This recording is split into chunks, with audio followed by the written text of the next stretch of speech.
We're in business. Back at it.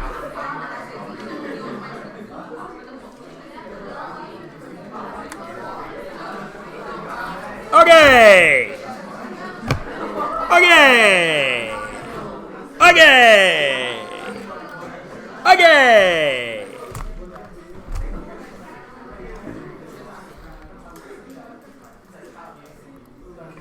How, indeed, do we find the area of a rectangle? Oh, wait, I lie. Did anybody want to discuss any questions from page 90? 15. Okay. Write an expression for the surface area of this tent. Do not include the floor. So, we are not going to include the bottom down here, yes? So that is x by x, right? And we're not going to include that ceiling there, are we? Because it goes straight up to the roof. So there's 4 walls that are x by x, aren't there? Yeah. So x squared times 4 covers the whole bottom of the tent, yes? Yeah. Everyone agree? Okay. Now, I need to add the roof, yes? Everyone agree? Okay. What is this shape here? A rectangle. Length times width, right? Yeah. So it's x times 5x over 8, yes? And how many of them are there? How many blue rectangles are there? 2. So I got to put a 2 in front of all of that, yes? Is everybody cool to there? Yes? Hopefully the 2 will show up. There it is. Everyone's good to there, right? So now all I've got left is this, the front triangle, yes? I'm going to draw it bigger so it's easier to work with. I need to find the area of a triangle. I need base and height, yes? And then I divide by 2, yes? Yeah. And then because there's 2 of my times by 2, yes? Yeah. So I really only need the base and the height, don't I? Yeah. The base we know is x, yes? Do I know the height? No, but can I find it? Yes, because I can do Pythagoras. How big is this side? The whole thing is x. What does that line do? Cuts it in half. So this is x over 2, isn't it? And this is what?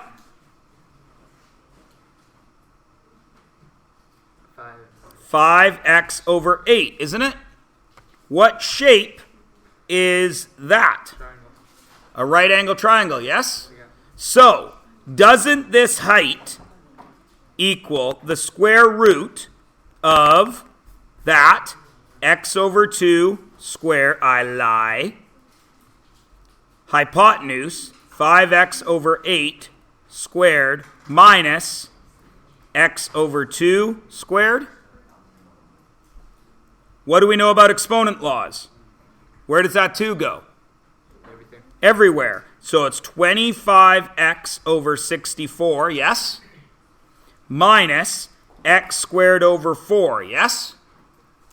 Now, and then I need to square root all of that, right?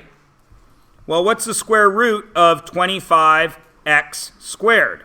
It's 5x, yes? What's the square root of 64? 8. What's the square root of x squared? X. What's the square root of 4? 2. Can I add those right now? Or subtract them, I mean? Why not? I need a common denominator, don't I? Which is lowest common multiple. So that's got to be 8, which means this is times 4, yes? So that becomes 4x. 5x minus 4x is 1x over 8, yes? So my height is x over 8, yes? The base was x. The height was x over 8, yes? Which equals x squared over 8, yes? So I need to add x squared over 8. Then I just got to fix this up. What's 2x times 5x? Plus 10x squared over 8, right? Yeah. Plus 1x squared over 8. 10x squared over 8 and 1x squared over 8 is how many x squareds over 8?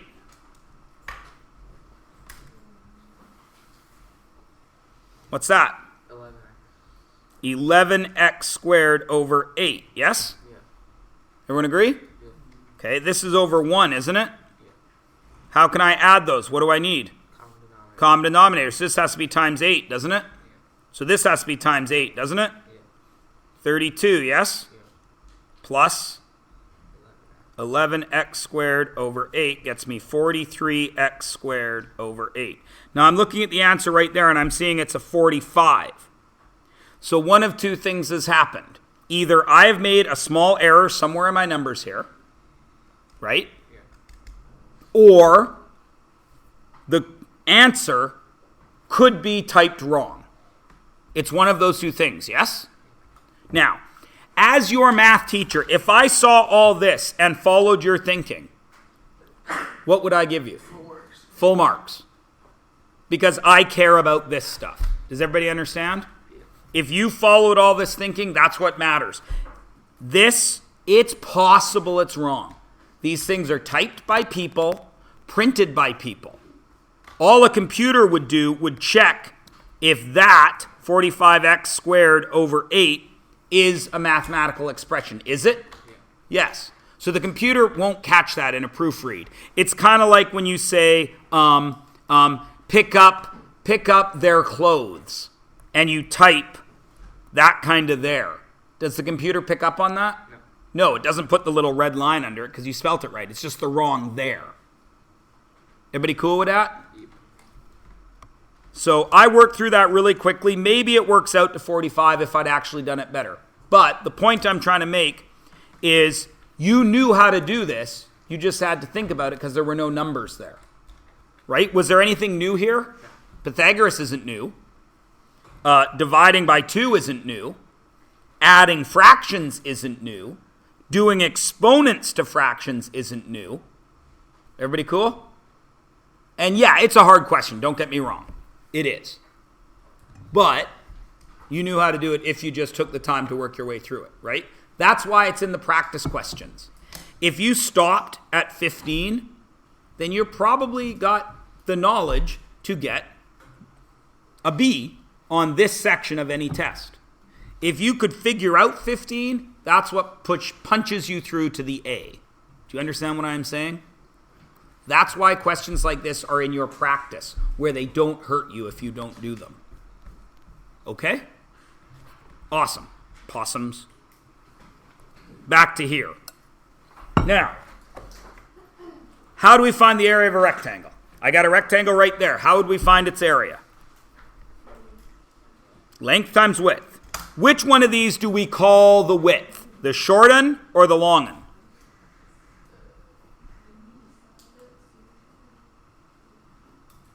It's really up to you, but your teachers in grade 5 and 6 told you that we usually make one of them width and one of them length. Which one do you usually make width?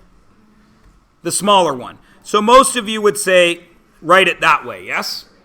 I personally never wrote it that way because my idea of wide is this, right? My shoulders are this wide. You understand what I'm saying? Because my height is my length. You picking up what I'm putting down? Yeah. So I would have written it differently. Would it matter? No, because it's multiplying, and multiplying is commutative. Length times width is the same as width times length, right? So we would find that area would equal LW. And because it's a rectangle, L and W are what? The same or different? Different. Okay. What if it is that very special kind of rectangle that is a square? Is a square still a rectangle? Yes. So it's LW again, isn't it? Right? So the area of a square is still LW, but because it's a square, L and W are what? They're the same, which means we don't need two different letters, do we? I'm going to make that S and S. So that is side times side, yes? Math guys are lazy. Do math guys write side times side? S times S? What do math guys write? S squared, right? Because that's why we call this squares and square roots. Because the root, that S, builds a square if you do it 4 times. Got it? Now, if you are provided with the area of a square, how can you determine the length of each side? If area equals LW, but L equals W, then area equals S squared, yes? Everyone's cool with that, right? That's just what we did? Okay. If I know the area, how can I determine the side? Right. No, not divide. I would square root both sides. So this symbol is asking you to take a square root. Now, a square root is what?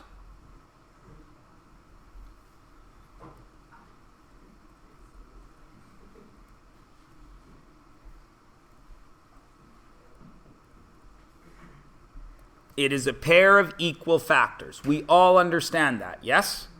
The square root of 4 is 2, because 2 times 2 equals 4. 2 and 2 are both factors of 4, and they're equal. Okay? Do square roots need to be integers? For example, can you find a square root of 2.25? Yes, it's 1.5. Because 1.5 times 1.5 equals 2.25. And the 1.5 are both equal factors. Is everybody with me? Okay. So that has asked me to take the square root. Now, I want to warn you of something here. And I'm going to write it in blue. Square root of x. No, don't write an x. Don't write an x. Square root of 4 is what? Only 2? Is there any other integer that when you multiply it by itself will get you positive 4? Pardon? Minus 2. The square root of 4 is positive and negative 2. Because negative 2 times negative 2 equals positive 4. Is negative 2 and negative 2 equal factors? Yes. So, this symbol, 99% of the time, wants the positive root. But I want you to have seen that it also can refer to the negative root. Is everybody cool with that? Okay. So you guys are smart kids. Let's move along. How do I find the volume of a prism? How do I find the volume of that? How do you find the volume of every prism? Base area times height. Well, the base area is any repeated shape, right? So can we call this the base area? Yeah, because it repeats going backwards, right? So how do I find the area of that black part?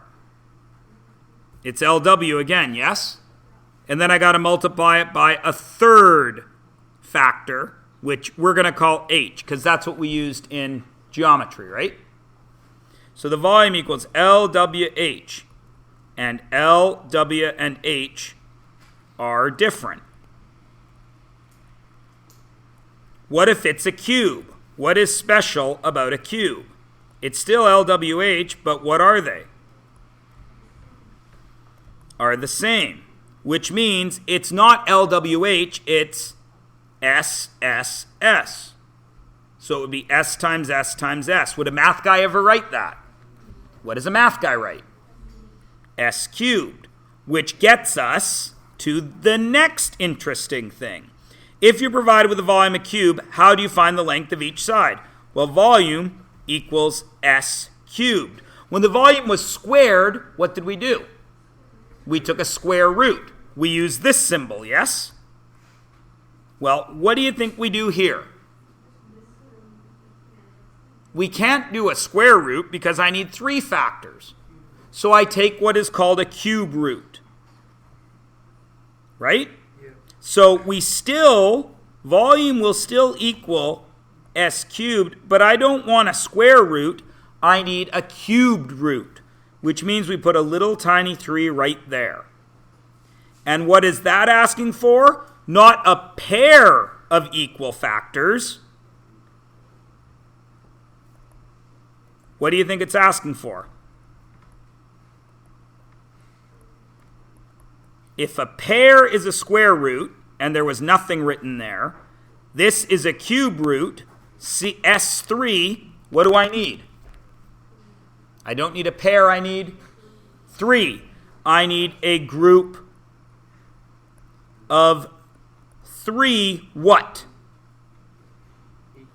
Equal factors. This small 3 right here, and I'm going to draw an arrow to it, is called the radicand. I lie, it's called the index. I'm a dummy head. Please highlight that word.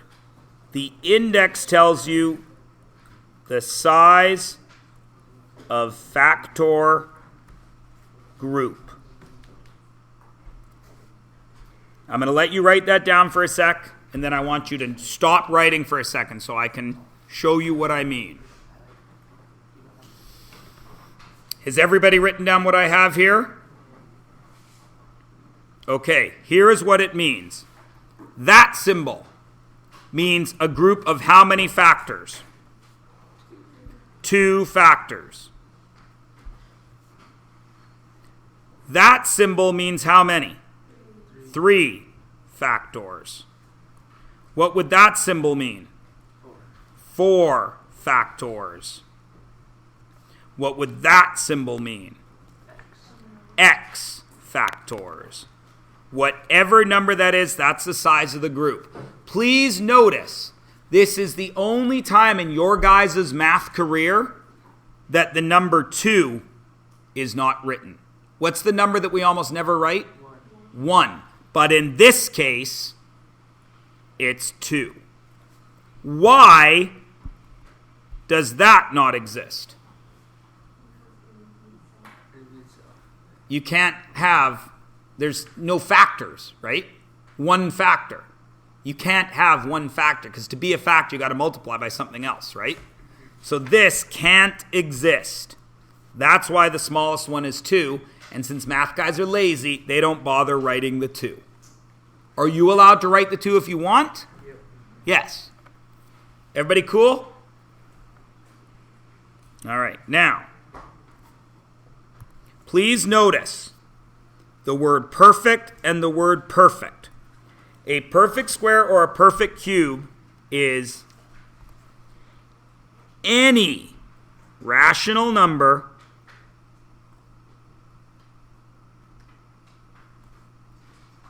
which has a rational cube, a rational cube root or a square root.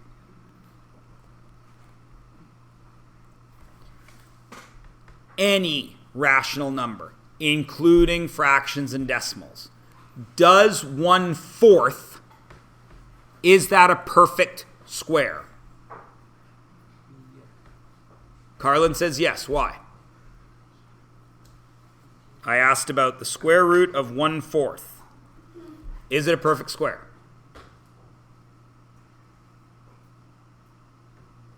Can you find 2 factors that are the same that multiply together to make 1/4?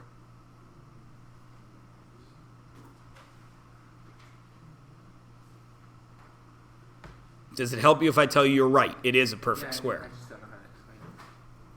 1/2. Because 1/2 times 1/2 is 1/4. Everybody cool? So even though that's yucky, it still is a perfect square. And I gave you another example this class, didn't I? The square root of 2.25. Is 2.25 a rational number? Yes or no? How do you know? Because the decimal ends. The square root of that is 1.5. Is 1.5 a rational number? So is 2.25 a perfect square? Yes, even though it's got decimals. Everybody cool? Okay. Now, this right here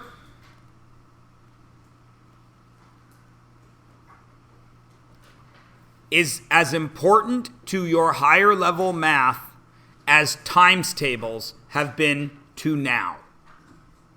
Do you understand what I'm saying? I've said many, many times that memorizing your times tables is the number one thing you can do to make all the rest of your math in high school easier. Well, all perfect squares and perfect cubes is an extension of your multiplication, isn't it? I highly recommend, if you were in my class in grade 9, you've already heard this speech.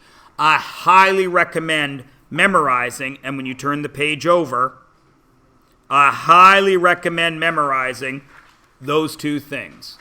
Do you have to? No.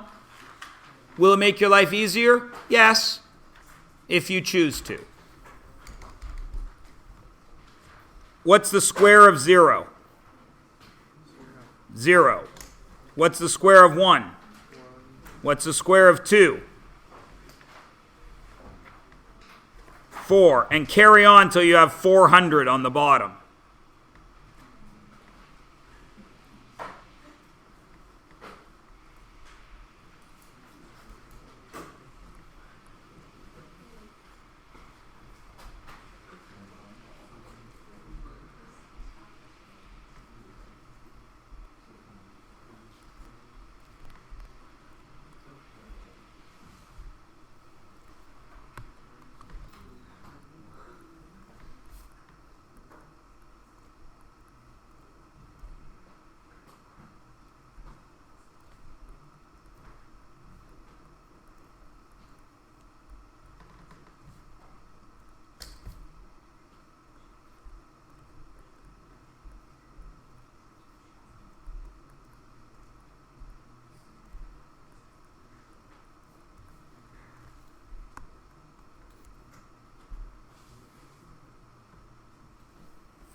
Now you guys, while you're writing that out, I'm going to just take a moment. I'm going to highlight some stuff.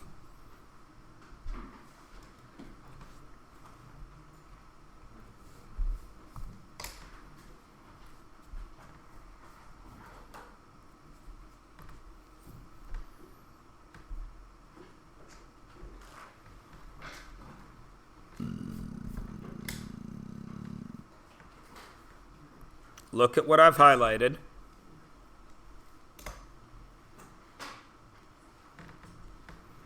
And that should show you a pattern. What would 30 and its square be?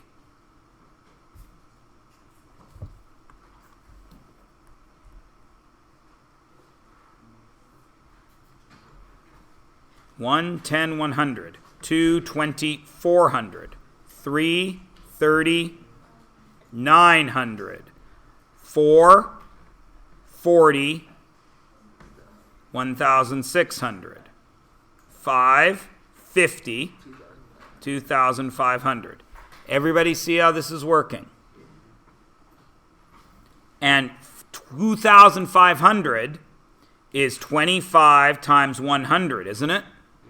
What's the square root of 25? 5. What's the square root of 100? 10. 5 times 10 gets me 50. Does everybody see this relationship? Everybody cool? All right. I doubt many of you have the cubes memorized. I highly doubt it, but that's fine. 0, 0, 1, 1. 2 cubed. 2 times 2 times 2. No. 8. 3 cubed. 27. 4 cubed. 64. 5 cubed. 125. If you're going to not bother memorizing all of it, I really recommend memorizing those at least as a bare minimum. But I would memorize all of them. 6, 216, 7, 343, 8, 512, 9, 729, and 10, 1000. Now you guys should be able to figure this out as well. Actually, I'm going to leave it there. Everybody's cool, yes? All right. Now, we have talked about estimation before. Is it useful? Very much so. Right? Because an estimate you can make in 5 seconds in your head. Then you do a whole page of work, get an answer that's close to that, and then you're happy, right? So let's have a look at that. I would like to estimate the square root of 72. And I'm not allowed to use a calculator. How do I do that?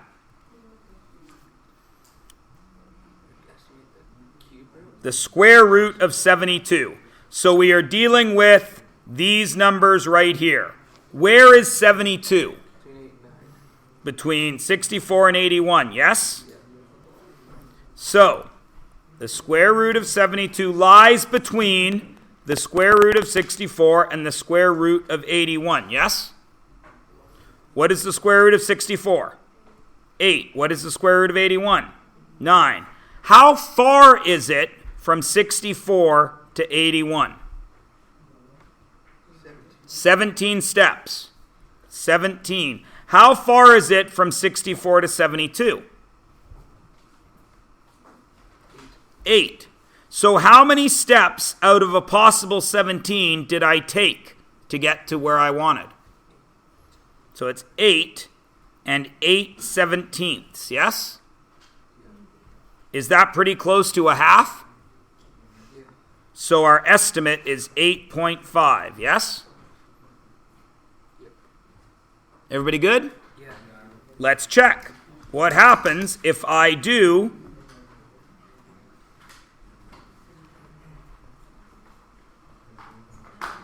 8.5 squared?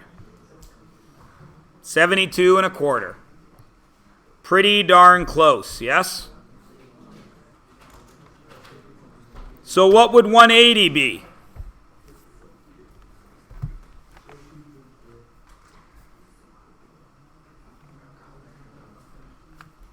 What would 180 be? Between what and what?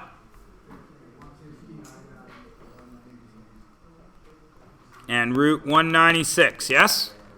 So that's 13, that's 14. How far past that have I gone? 169 to 180 is how far? 11. 169 to 196 is 27, yes? So it's 13 and 11/27. It's about a half again, isn't it? So is 13.5 a good guess? Sure. Do the next 3. Go.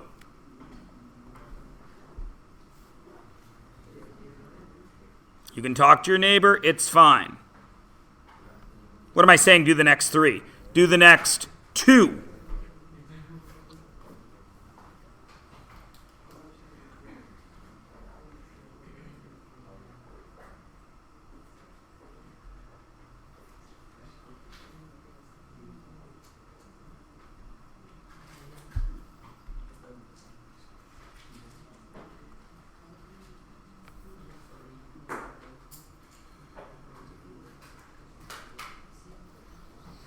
Once again, I remind you all, there is a reason these notes have been given to you. Do not complain if you do poorly and you refuse to practice in class. I will not mention names for whom I am directing this to, but they should know who they are.